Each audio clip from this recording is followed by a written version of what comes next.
அன்புள்ள மாத தொலைக்காட்சி பக்தர்களே, இன்றைய நாளில் திரு அவை நமக்காக கொடுக்கப்பட்டிருக்கின்ற திருப்பாடல் எரேமியா எழுதிய நூலிலிருந்து அதிகாரம் 31 நமக்கு வழங்கப்பட்டிருக்கின்றது. பொதுவாகவே அன்றாட இந்த திருப்பலிகளிலே வாசகங்களோடு வருகின்ற திருப்பாடல்கள் எப்பொழுதும் தாவீது அரசனிடம் வரும். ஆனால் இன்று சற்று வித்தியாசமாக திரு அவையானது முதல் வாசகத்திற்கு பின்னதாக திருப்பாடலுக்கு பதிலாக எரேமியா எழுதிய இறைவாக்கினர் அவருடைய ஒரு அதிகாரத்திலிருந்து வசனங்களை கொடுத்திருக்கின்றார்.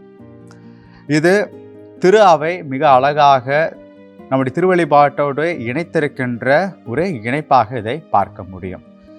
இந்த எரேமியா இறைவாக்கினர் தான் எழுதிய இந்த நூலில் 31வது இந்த பிரிவிலே கடவுளுக்கும் மனிதனுக்கும் உண்டான உறவை பற்றி பேசுகின்றார். பொதுவாகவே மனிதர்கள் தான் எதோடு தொடர்பு கொண்டிருக்கின்றானோ அதனோடு உறவு வைத்துக் கொள்வது என்பது ஒரு இயல்பானதாகவும் இயற்கையானதாகவும் இருக்கும்.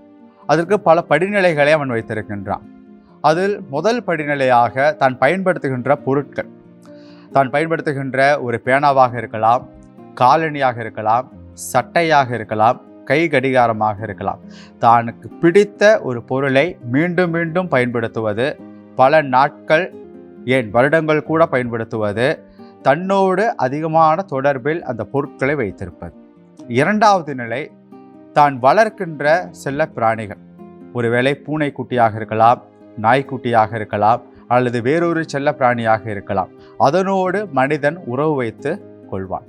இந்த ஐந்தறிவு உள்ள இந்த உயிர்களும் அல்லது உயிரற்ற பொருட்களும் தங்களுடைய உறவை அந்த மனிதனுக்கு முழுமையாக வெளிப்படுத்த முடியாது. ஆனால் மனிதன் தன்னுடைய உணர்வுகளை, தன்னுடைய உறவை அதனோடு எப்பொழுதும் வெளிப்படுத்தி கொண்டே இருக்கின்றான். மூன்றாவது படிநிலை, மனிதன் இன்னொரு மனிதனோடு உறவு வைத்துக் கொள்வது. இந்த உறவில்தான் இரண்டு பக்கங்களிலிருந்தும் உறவு ஆனது பரிமாறப்படுகின்றது. எந்த ஒரு உணர்ச்சியும் எந்த ஒரு உணர்வும் இரண்டு மனிதர்களையுமே சரிசமமாக அந்த உறவிலை வெளிப்படுத்துகின்றார்கள். நான்காவது படிநிலை உச்சகட்டம். இது மனிதன் கடவுளோடு வைத்திருக்கின்ற உறவு நிலை.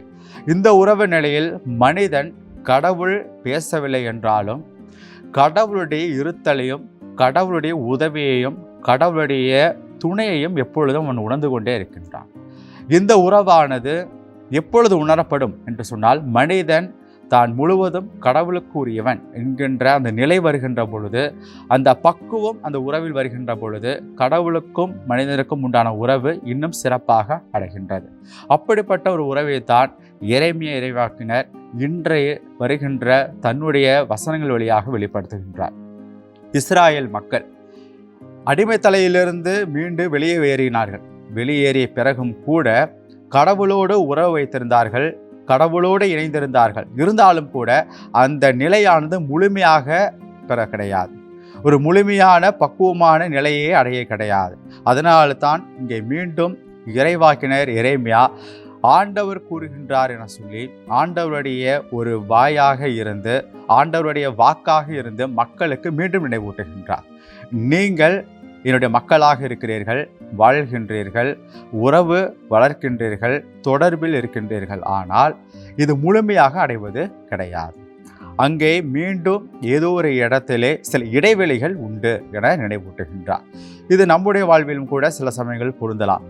என்னதான் நாம் கிறிஸ்துவராக தினந்தோறும் ஆலயம் செல்பவராக, வழிபாடுகளில் கலந்து கொள்பவராக, நற்கருணை, ஒப்புரவு மற்ற எல்லா திருவருட்சாதனங்களையும் பெற்றுக்கொள்ளக்கூடிய மனிதர்களாக இருந்தாலும் கூட சில சமயங்களில் நம்முடைய தனிப்பட்ட வாழ்க்கையை சிந்தித்து பார்க்கின்ற பொழுது கடவுளுக்கும் நமக்கும் உண்டான உறவு சில இடைவேளைகள் இருக்கிறது என்று சொன்னால், இந்த திருப்பாடல், இந்த எரேமியா சொல்லுகின்ற வசனங்கள் நமக்குரியதாக இருக்கும்.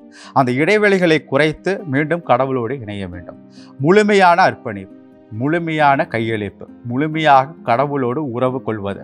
எப்படி ஒரு பொருளோடு அல்லது ஒரு ஐந்தறிவு உள்ள ஒரு உயிரோடு இன்னொரு மனிதனோடு உறவு கொள்கின்றோமோ, அதே போல கடவுளிடம் உறவு கொண்டால் அது முழுமையானதாக இருக்க வேண்டும். எப்பொழுது முழுமையாக இருக்கின்றதோ அப்பொழுதுதான் அந்த உறவு அர்த்தமுள்ளதாக மாறுகின்றது.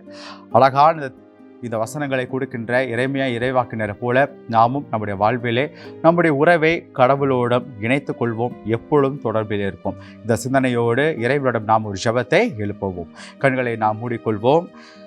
அன்பு இறைவா, இது இன்றைய நாளிலே இறைமையா இறைவாக்கினர் எங்களுக்கு அறிவுறுத்துவதைப் போல உறவு என்றால் அது அர்த்தத்தை கொடுக்க வேண்டும். உறவு என்றால் அது முழுமையாக இருக்க வேண்டும். உறவு என்றால் எப்பொழுதும் தொடர்பில் இருக்க வேண்டும். உமக்கும் எங்களுக்கும் உண்டான உறவு இப்படிப்பட்ட ஒரு பக்குவம் ஒரு நிலையிலும், முழுமையான ஒரு நிலையிலும், அர்த்தமுள்ள ஒரு வகையிலும் எப்பொழுதும் இருக்க வேண்டும். அதற்கான ஞானத்தையும் தெளிவும் எங்களுக்கு தந்து எங்களை ஆசீர்வதிப்பீராக. ஆமென்.